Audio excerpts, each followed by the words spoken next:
3টে মাস হয়নি এখনো। এই 3টে মাসের মধ্যেই আমাদের সেই আসল চেহারা বেরিয়ে আসতে শুরু করেছে।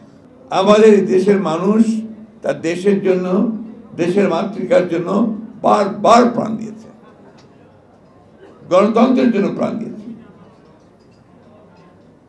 কিন্তু আজকে যে প্রশ্ন উঠে গেছে ইতিমধ্যে, যে প্রাণ যে দিল, এত যে গেল, এত যে দিলাম আমরা, তার ফলশ্রুতি কি এই বাংলাদেশ? আমরা এটাই দেখতে চেয়েছি যে 3 মাস হয়নি, এখনই রাস্তায় রাস্তায় লড়াই শুরু হয়েছে। 3 মাসও যায়নি, এখন একজন আরেকজনের বুকে রক্ত ঝরাচ্ছে। 3 মাসও যায়নি, এখন পত্রিকা অফিস পুড়িয়ে দেওয়া হচ্ছে, আক্রমণ করছে। কোন বাংলাদেশ? আমরা কি 5 তারিখের আগেই বাংলাদেশকে চিনতাম? তাহলে আজকে কেন ওই ভয়াবহ বিভাজ্যতা? আজকে কেন এই ভয়াবহ হিংসা? আজকে কেন এই ভয়াবহ অস্থিরতা?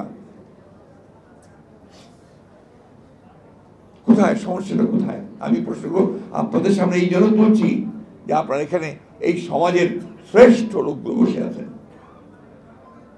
আপনার ছাত্র জীবনের শ্রেষ্ঠ ছাত্র ছিলেন, আপনার কর্মজীবনের শ্রেষ্ঠ, আপনারা আমাদের মানুষের কাছে, সাধারণ মানুষের কাছে আপনারা দেবতা, আপনার চিকিৎসক। তাদের সামনে এই প্রশ্নগুলো আমি তুলছি। আর কত এই বিভাজন নিয়ে, আর কত এই ঘৃণা নিয়ে আমরা বাংলাদেশকে টেনে উপরে তুলবার চেষ্টা করব? বারবার টেনে তোলা হবে, আবার পড়বে ঘৃণা দিয়ে, মিথ্যা দিয়ে, দানবীয় শক্তি দিয়ে, আবার উঠবে, আবার ফেলবে। আমি কথা আজকে এই জন্যই বলছি যে মিলন যে প্রাণ দিয়েছিল, এখানে আমরা সবাই অনেক গুণগান করলাম, অনেক কথা বললাম। যারা এখানে আছেন তারা অনেকেই তার সঙ্গে সরাসরি যুক্ত ছিলেন, সেই আন্দোলনের সঙ্গে। আমাদের কি দুর্ভাগ্য দেখেন, আমাদের ব্যর্থতা যে আমরা মিলনের সেই রক্তত্যাগ, আত্মত্যাগ, তাকে কিন্তু আমরা সত্যিকার অর্থে বাস্তবে রূপ দিতে পারিনি। কত সালে সেটা? 90-এ প্রাণ দিয়েছিল ভোটের অধিকারের জন্য, স্বৈরাচার দূর করার জন্য। আর আজকে এই 24-এ আবারও আমাকে ওই ভোটের অধিকারের জন্য চিন্তা করতে হচ্ছে। ভোটের আইরনি, কোন জাতি আমরা? কোন জাতি? এই কথাগুলোকে আপনারা কখন নিজেকে জিজ্ঞেস করেন? এবার তো সুযোগ এসেছিল সবাই মিলে একসাথে একজোট হয়ে আমরা একটা পরিবর্তন নিয়ে আসি। ছেলেরাও ছিল সামনে, আমরাও ছিলাম, সবাই মিলে আমাদের পরিবর্তনটা আনার কাজটা করতে পারি। 3টে মাস হয়নি এখনো। এই 3টে মাসের মধ্যেই আমাদের সেই আসল চেহারা বেরিয়ে আসতে শুরু করেছে। এইরকম চেহারা নিয়ে কোনোদিনই সাফল্য অর্জন করা যায় না। যতই বড় বড় কথা বলি, যতই লম্বা লম্বা বক্তৃতা করি, বিশ্বকে এক করার চেষ্টা করি, হয় না। আমার নিজের ঘরেই যদি আপনার সেই বিভাজন থেকে যায়, বিভেদ থেকে যায়, আমি সেটা কখনোই ঠিক করতে পারবো না। আমি যে প্রশ্নটা আপনাদের সামনে তুললাম তার কারণ আছে। আমি এই কয়েকটা দিনে আমরা খুব চিন্তিত, উদ্বিগ্ন, ভয়াবহভাবে উদ্বিগ্ন। আপনি চিন্তা করতে পারেন ধর্মকে কেন্দ্র করে কি উন্মাদনা শুরু হয়েছে বাংলাদেশে? আপনি চিন্তা করতে পারেন যে মুক্ত স্বাধীন মিডিয়ার জন্য, প্রেসের জন্য, সংবাদ মাধ্যমের জন্য আমরা এতদিন লড়াই করলাম, তার অফিস পুড়িয়ে দিচ্ছে। এই বাংলাদেশ তো ভাই আমি দেখতে চাই না, আমি অন্তত চাই না। আর কি উন্মাদনা, ক্রেজ! কিছু সংখ্যক মানুষ আছেন, আপনাদের সোশ্যাল মিডিয়া আমি দেখি না সহজে, যখন দেখি আতঙ্কিত হচ্ছি, পুড়িয়ে দাও, জ্বালিয়ে দাও, এই ধরনের কথাবার্তা লেখা হচ্ছে সেখানে। চিন্তা করতে পারি কোন জায়গায় নিয়ে যাচ্ছে বাংলাদেশকে। আমরা কি বুঝি আমাদের ভয়টা কোথায়?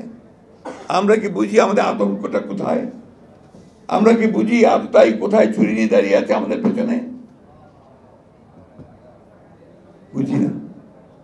বুঝলে আজকে এই সমস্ত দায়িত্বহীন ইররেসপন্সিবল কথাবার্তা আমাদের মুখ দিয়ে বেরোতো না।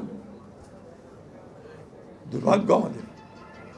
কিছু সংখ্যক মানুষ তারা নিজেদেরকে অত্যন্ত জনপ্রিয় মনে করেন, সবচেয়ে দেশপ্রেমিক মনে করেন, আর গোটা জাতিকে আজকে তারা বিভাজনের দিকে ঠেলে দিয়ে, উস্কে দিয়ে একটা অন্ধকারের দিকে ঠেলে দিচ্ছে। আপনারা গভীরভাবে চিন্তা করবেন। আমি কারো নাম বলবো না, বলতে চাই না, কিন্তু আপনার ঠান্ডা মাথায় আপনারা যে শিক্ষিত মানুষের সবাই চিন্তা করবেন যে যারা আজকেই বিভেদের দিকে ঠেলছে, যারা আজকে বিভাজনের দিকে ঠেলছে, অনেকের দিকে ঠেলছে, তারা আমাদের আসলেও শত্রু না মিত্র, এই জিনিসগুলো বুঝতে হবে। আমি কথাগুলো আপনাদের সামনে ইচ্ছে করি আজকে তুলে ধরলাম। আমি তীব্রভাবে নিন্দা জানাচ্ছি প্রথম আলো, ডেইলি স্টার সহ অন্যান্য সমস্ত পত্রিকাগুলোর উপরে যে আক্রমণ শুরু হয়েছে, আমি তীব্র নিন্দা জানাই এটা। কারণ আমি সারা জীবন সংবাদ মাধ্যমের স্বাধীনতার জন্য লড়াই করেছি। দ্যাট ইজ মাই এইম, আমার বিশ্বাস, আমার আস্থা। গণতন্ত্র মানে নাকি যে আপনি আপনার কথা বলবেন, আপনার সঙ্গে আমি একমত না হতে পারি, কিন্তু আপনার মত প্রকাশের স্বাধীনতাকে আমি আমার জীবন দিয়ে রক্ষা করব। That is democracy. আপনি এক ফ্যাসিস্টকে দুঃখাত করেছেন, কারণ সে আমাদের গলা টিপে ধরেছিল, সে আমাদের মেরে ফেলছিল, কথা বলতে দিত না, ভোট দিতে দিত না, হত্যা করেছে, নির্যাতন করেছে। আবার এখন আরেক টাকা আছে যে ওকে বলতে দেওয়া যাবে না, ওকে কথা বলতে যাবে না, ওকে নিশ্চিন্ন করো। হাউ ডু ইউ জাস্টিফাই ইট? কি করে করবেন? আপনারা বলেন এইভাবে একটা সমাজ কি এগোতে পারে?